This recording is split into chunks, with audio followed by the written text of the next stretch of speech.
ఈవీఎంల విషయంలో రచ్చరచ్చ చేస్తున్నారు బెంగాల్ ముఖ్యమంత్రి మమతా బెనర్జీ. స్ట్రాంగ్ రూమ్ ను సందర్శించిన దీదీ సంచలన వ్యాఖ్యలు చేశారు.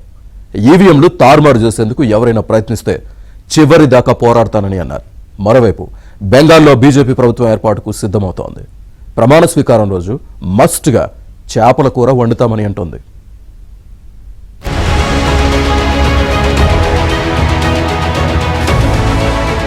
పశ్చిమ బెంగాల్ ముఖ్యమంత్రి మమతా బెనర్జీ కోల్కతాలోని స్ట్రాంగ్ రూమ్ ను సందర్శించి ఈవీఎంల భద్రతపై మండిపడ్డారు. తృణమూల్ కార్యకర్తలంతా అప్రమత్తంగా ఉండాలని, ఈవీఎంలను తారుమారు చేయడానికి ఏ ప్రయత్నాన్నైనా చివరిదాకా ఎదుర్కొంటామన్నారు. ఎన్నికల ప్రక్రియలో అవకతవకలు జరిగాయన్నారు. దక్షిణ కోల్కతాలోని సకావత్ మెమోరియల్ స్కూల్లో ఏర్పాటు చేసిన స్ట్రాంగ్ రూమ్ లో మమతా బెనర్జీ సుమారు 3 గంటలకు పైగా గడిపారు. భవానీపూర్ అసెంబ్లీ నియోజకవర్గానికి చెందిన ఈవీఎంలు, బ్యాలెట్ పత్రాలను ఇక్కడ భద్రపరిచారు. సీసీటీవీ ఫుటేజీలో కొన్ని అనుమానాస్పద దృశ్యాలను చూసిన తరువాతే తాను స్వయంగా రంగంలోకి దిగానని చెప్పారు. మొదట అధికారులు ఆమెను లోపలికి వెళ్లకుండా అడ్డుకున్నప్పటికీ అభ్యర్థిగా తనకున్న హక్కులను గుర్తు చేసి ఆమె లోపలికి వెళ్లారు. చాలా చోట్ల ఈవీఎంల నిర్వహణలో లోపాలు ఉన్నాయని టీవీల్లో వస్తున్న వార్తలు ఆందోళన కలిగిస్తున్నాయని అన్నారు. आप लोगों को जानकारी है कि नेताजी इंडोर में सीसीटीवी पे हम पाए गए और बहुत सारे जगह में कि उधर में मैनिपुलेशन हो रहा है और बाहर का आदमी आके वो खुल रहा है, देख रहा है, पोस्टर डाल को इधर उधर कर रहा है। वो देखने के बाद मैंने जब सीसीटीवी देखा टीवी में तो मैंने सोचा मैं भी उधर देख के आऊँ। तो पहले तो सेंट्रल फोर्सेस मेरे को एंटर ही करने नहीं देते थे। उसका बाद पूछा किसी से, बोला नहीं हमको जाने का हक है, बिकॉज वो लोग पहले किसी को अंदर में ही जाने नहीं देते। लेकिन as per our election rules the candidate and election agent of any party is allowed up to the sealed room, not inside the sealed room but outside at the door of sealed room. మరోవైపు అధికార తృణమూల్ కాంగ్రెస్ ఒక వీడియోను విడుదల చేస్తూ BJP ఎన్నికల సంఘంపై విమర్శలు గుప్పించింది. సంబంధిత ప్రతినిధులు లేకుండానే బ్యాలెట్ పెట్టెలను తెరుస్తున్నట్లు ఆ వీడియోలో కనిపిస్తోందని, ఇది నిబంధనల ఉల్లంఘన అని టీఎంసీ ఆరోపించింది. ఈ వీడియో ఇప్పుడు రాష్ట్ర రాజకీయాల్లో పెను సంచలనంగా మారింది. లెక్కింపు ప్రక్రియ పారదర్శకంగా జరగాలని, ప్రజా తీర్పును గౌరవించాలని మమతా బెనర్జీ డిమాండ్ చేస్తున్నారు. ఎన్నికల ఫలితాల వేళ బెంగాల్ రాజకీయాలు ఈ పరిణామాలతో మరింత వేడెక్కాయి. రిజల్ట్ రాకముందే మమతా బెనర్జీ ఫైట్ స్టార్ట్ చేశారు. దాదాపు ప్రతిపక్ష పాత్ర పోషిస్తున్నారంటున్నారు విశ్లేషకులు. 3 సార్లు ముఖ్యమంత్రిగా మమతా బెనర్జీ ఎలక్ట్ అయింది. 4వసారి ఎంతో ఎఫర్ట్ చేసింది ఆమె. వ్యతిరేకంగా బీజేపీ కూడా చేశారు. క్యాడర్ అంతా యాక్టివ్గా ఉన్నారు. 2 పార్టీలకి కౌంటింగ్ May 4th కనుక ఇప్పుడే తొందరపడిపోయి ఏం లేనట్టుగా కనపడితే ఆమె క్యాడర్ కూడా పారిపోతారు. తెలుసు కౌంటింగ్ టైంలో ఉండరు, కొన్ని ప్రాబ్లమ్స్ వస్తాయని తెలిసి ఆమె నేను కౌంటింగ్ సెంటర్స్కి అక్కడికి వెళ్ళి ఆమె ప్రెజెన్స్ మార్క్ చేసింది. నేను ఉన్నాను, ఏం తగ్గిపోలేదు, మమతా బెనర్జీ ఎలా ఉండేదో అలాగే ఉన్నానని చూపెట్టుకోవటానికి చేసింది.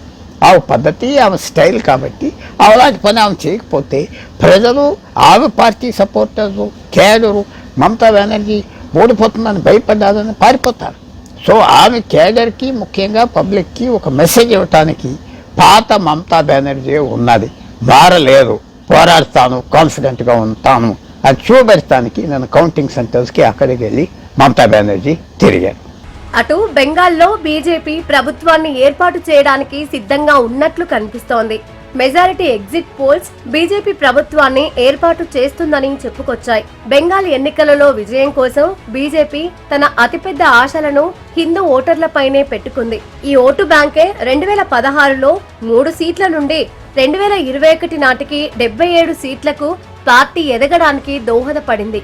2026 ఎన్నికలలో హిందువులను ఆకట్టుకోవడానికి బీజేపీ అనేక కీలక చర్యలు చేపట్టింది.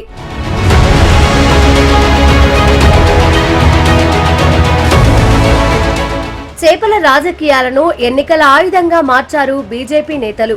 బీజేపీ అధికారంలోకి వస్తే వారు చేపలు, మాంసం, గుడ్లు తిననివ్వరు. బీజేపీ శాకాహార సంస్కృతి ఉన్న పార్టీ అంటూ మమత ఎన్నికల ప్రచారంలో మండిపడ్డారు.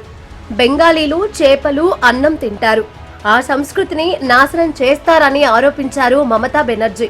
దీన్ని ఎదుర్కొంటామని చెప్పేందుకే చేపల విందును ఏర్పాటు చేస్తోంది బీజేపీ. అనురాగ్ ఠాకూర్, మనోజ్ తివారీ వంటి ప్రముఖ బీజేపీ నాయకులు చేపలు తిన్నారు. కొందరు బీజేపీ అభ్యర్థులు చేపలతో ఊరేగింపులు కూడా నిర్వహించారు. బెంగాల్లో శక్తి ఆరాధన ఎక్కువ. చేపను సైతం మహాప్రసాదంగా స్వీకరిస్తారు. హిందీ మాట్లాడే రాష్ట్రాల్లో జై శ్రీరామ్ నినాదాన్ని ఉపయోగించిన బీజేపీ బెంగాలీ సాంప్రదాయాల్లో కలిసిపోయినట్లు కనిపించడం కోసం బెంగాల్లో ఉద్దేశపూర్వకంగా జై మాకాళీ నినాదాన్ని జోడించింది. బెంగాలీ గుర్తింపు గురించి మాట్లాడే మమతా బెనర్జీ పార్టీ వాస్తవానికి బెంగాల్ పై అరబిక్ గుర్తింపు అంటే కాబా మదీనాను రుద్దుతోందని బీజేపీ వాదించింది. మమతా బెనర్జీ వరుసగా 15 సంవత్సరాలుగా బెంగాల్ ముఖ్యమంత్రిగా ఉన్నారు. మమతకున్న భారీ మహిళా ఓటు బ్యాంకులోకి చొచ్చుకెళ్లేందుకు బీజేపీ సర్వశక్తులు ఒడ్డింది. మమతా బెనర్జీ బెంగాల్లో మహిళల కోసం లక్ష్మీర్ భండార్ పథకాన్ని నడుపుతున్నారు. దీని కింద మహిళలు గతంలో 1000 చొప్పున అందుకునేవారు. దాన్ని ఫిబ్రవరిలో 500 పెంచారు. ఎస్సీ ఎస్టీలకు 1750 ఇస్తున్నారు. ఇలా రాష్ట్రంలో 2,40,00,000 మంది మహిళలకు నెల నెల నగదు అందిస్తున్నారు. దీన్ని తాము అధికారంలోకి వస్తే 3,000 చేస్తామని హామీనిచ్చింది.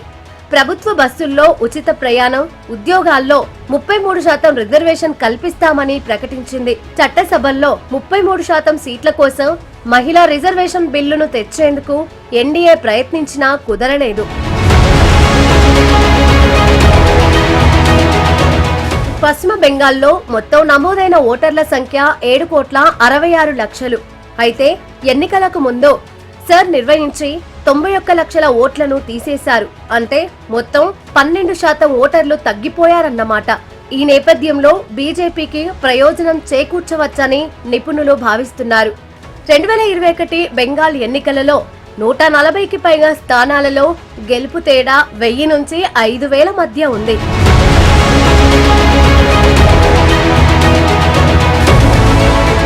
బెంగాల్లో గెలుపు కోసం అమిత్ షా 15 రోజుల పాటు ఎన్నికల ర్యాలీలు, రోడ్ షోలు నిర్వహిస్తూ గడిపారు. కోల్కతాలో తెల్లవారుజామున 3 గంటల వరకు మార్ధాన్ సమావేశాలు నిర్వహించారు. ఆయన బృందం మొత్తం 80,719 పోలింగ్ స్టేషన్ల నుండి డేటాను విశ్లేషించారు. అందుకే బీజేపీ గెలుపుపై ధీమాగా ఉంది.